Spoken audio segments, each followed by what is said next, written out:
G'day battlers, and it is round 3 of the Meta Simplified Infographic Month, and today we're going to be diving into the Ferocious Cup 2.0.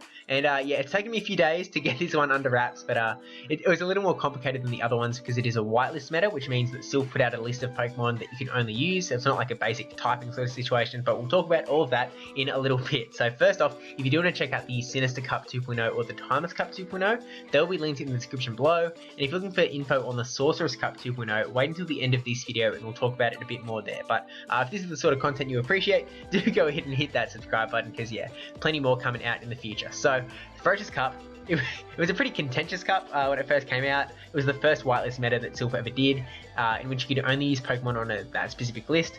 It was originally announced to be like land-based mammals with 4 legs and then something with 2 legs. It was kind of confusing as to like why this Pokemon was allowed but this one wasn't. And the major problem that people actually had with the Ferocious Cup was the fact that Last Resort Umbreon was hecka dominant. Like, it was just insane at a time when Last Resort Umbreon wasn't that attainable because it hadn't actually been able to be evolved since before the Silph Arena existed. So it was a pretty rare dude. Not many people had actually walked up and evolved that Umbreon for that EV Com Day, but they have definitely made sure that that is not a problem this time around because Umbreon is banned. And alongside that, they've also banned Zangoose, and they're not allowing Shadow Pokemon as they weren't around when the first Ferocious Cup came through, but in their place, they have added a chunk of Pokemon to the whitelist, so that's Galarian Linoone, Berserker, Beartic, Gabite, Garchomp, Aerodactyl, Articuno, Moltres, Zapdos, Lugia, Ho-Oh, and Salamence. So as well as being on the screen over this last little bit, I'll link to the Silph page below that has the entire whitelist of like all of the eligible Pokemon that you can use in the Ferocious Cup. But yeah, for now, let's just get into the meta. So first you may have noticed that the water types are kind of hanging out in that little box up the top.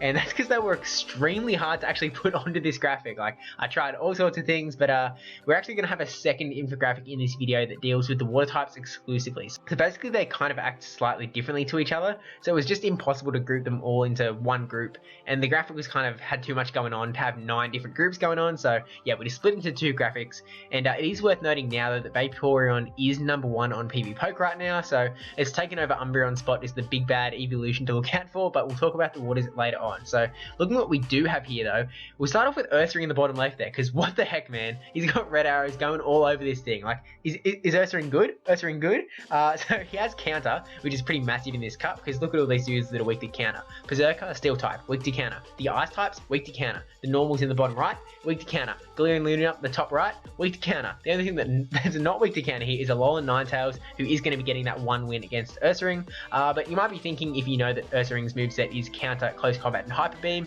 you might be going, yeah, but you know, you just need to land a close combat. It's not like it's not that good. Ursaring's not that good. They're gonna shield. They're not gonna get this through. What have I told you, friendos? That Ursaring needs to go straight counter to win all these matchups. You don't need to throw a single charge move, burn 1 shield, and you will beat all of those Pokemon straight counter, which is just, it's insane to me. So like, you know, Ursaring is losing that Alolan Ninetales, which actually this is where the other big flaw in this infographic is, because, well, the big flaw is the water types not being like in the graphic, because now Ursaring looks a little bit better than it actually is, because it is going to be beating down by the Suicune and the Vaporeon, and it is going to still beat the B-Barrel, because B-Barrel's got the normal typing. But yeah, so just keep that in mind as we go through this graphic, that some Pokemon might look slightly better or slightly worse than they actually are because of their matchups with the water types, but we will get onto that in a little bit. But yes, Ursaring still super good, and if I end up doing a Ferocious Cup 2.0 this month, I think Ursaring is probably a lot on my team. So yeah, keeping that in mind, Ursaring still super good, straight counter, insane. So we probably also should talk about the Pokemon that are not Ursaring. So let's start with the one that's actually like most of the same, and that is Berserker. So Berserker, I'm kind of saying it's the same because it has the fighting close combat as the charge move.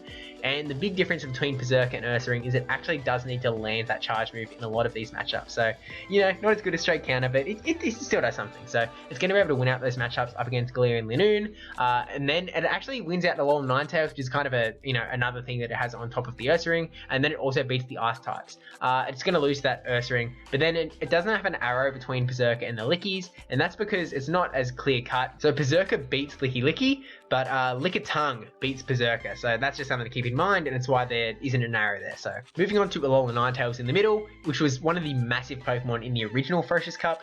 Still doing a lot of work here by beating Galarian Linoone and then also dominating that Ursaring matchup, which is, you know, Super Saiyan just insane. And then also taking losses against Berserker, the Ice types, and the Lickies. And I considered putting Gramble on this graphic too, because he's also good in this cup, but just to keep things simple, we're just running with Ninetales here.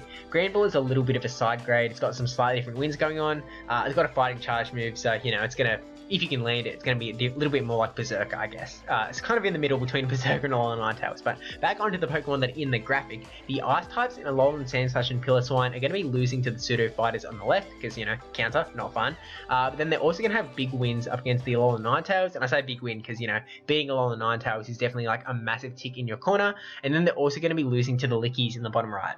I don't think the Ice types are massive in this cup. They might be a necessary thing to round out your team, maybe give you like more Ninetales coverage, but you know, just a reminder, the water types still exist. We'll be getting to them after just 2 more groupings, so just to hold tight. And one of those 2 groupings is the Lickies in the bottom right. So Lickitung and Licky. We've gone over most of the matchups, but they're losing to Ursaring, beating the Ices, beating Alolan Ninetales, and then Lickitung beats Berserker, Licky loses. And then they're both losing to Galarian Linoone. And speaking of Galarian Linoone, it's kind of like a sort of dark successor to Umbreon, but like, you know, not as bulky, but he's losing to all sorts of things all over the place. Losing to Alolan Ninetales, losing to Ursaring, losing to Berserker, and then also the Ice type. So you might be looking at the Soul Arrow towards the Lickies and being like, what, is that it?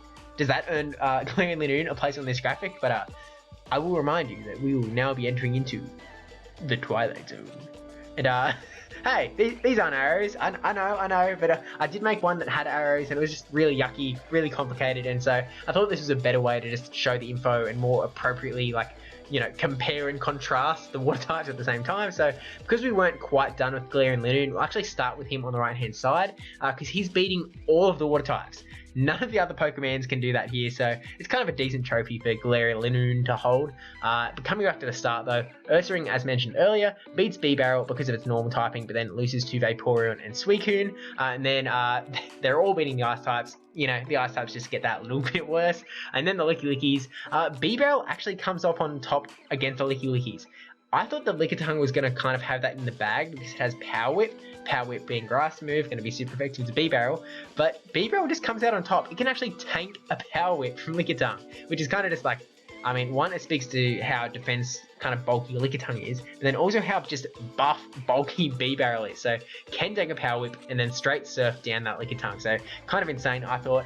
And then onto that Berserker, Suicune, the only one who can win that out. Bibarel and Vaporeon just not staying too well. I guess because they're not doing too much damage to Berserker, and then Berserker's like going to be able to get that close combat off. And then Alolan Ninetales, the only tie in this video actually. Vaporeon and Alolan Ninetales actually have a 500 PvP poke rating, so they are tied. You know, that neither, you know, one could come out on the top just with a little bit of energy, a little bit of extra health. Might be an IV thing, whatever. And then Suicune gonna lose, Bibarel gonna win though. So that is actually a pretty big tick in Bibarel's corner too. And then yeah, as I said before, they are all losing to Galarian Linoone. So we'll go back to the main graphic though, because yeah, that's basically the Ferocious Cup 2.0 simplified. I know it's a little bit of a bummer having to be on 2 different infographics. It was just such a cup to like condense into one single graphic that it kind of just felt like the right thing to do. The Sorcerous Cup though, the Sorcerous Cup 2.0 is so much simpler because it's basically not any different to the first one. So you can actually go and watch my Sorcerous Cup Meta Simplified, which I'll have linked at the end of the video.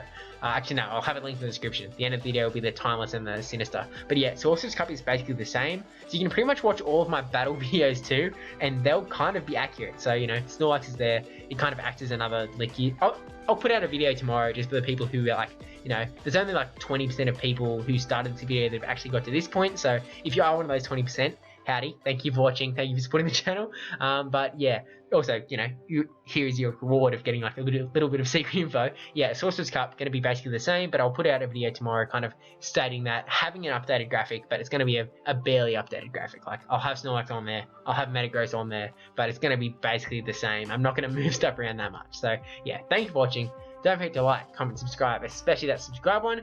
Thank you to my patrons, Another Time 945, brajSF, Ben 10, not running you and Yahwertle and SqeakyNL for supporting the channel. And thank you to Sadie Poo for making my Twitch emote, and to Raider44 Maze for gifting 5 subs over there. So yeah, thank you for watching, and I'll see you in the next meta video, I suppose. Although maybe I won't, now that you kind of know the secret that you don't really need to watch it, but watch it anyway.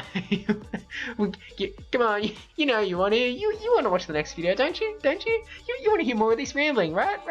Yeah. Otherwise you wouldn't be here. Yeah. yeah, I'll see you in tomorrow's video. Actually, just we'll see. If you're listening to this now, comment on tomorrow's video on the Sorcerous Cup video. Just some comment that has the word Shrek in it. That's it. Just any normal comment that has the word Shrek. Then I'll know the true people. I'll know that top 10% that have got to this part of the video. But I've definitely rambled on long enough though. So yeah, thanks for watching, and I'll see you in the next video. When you say Shrek.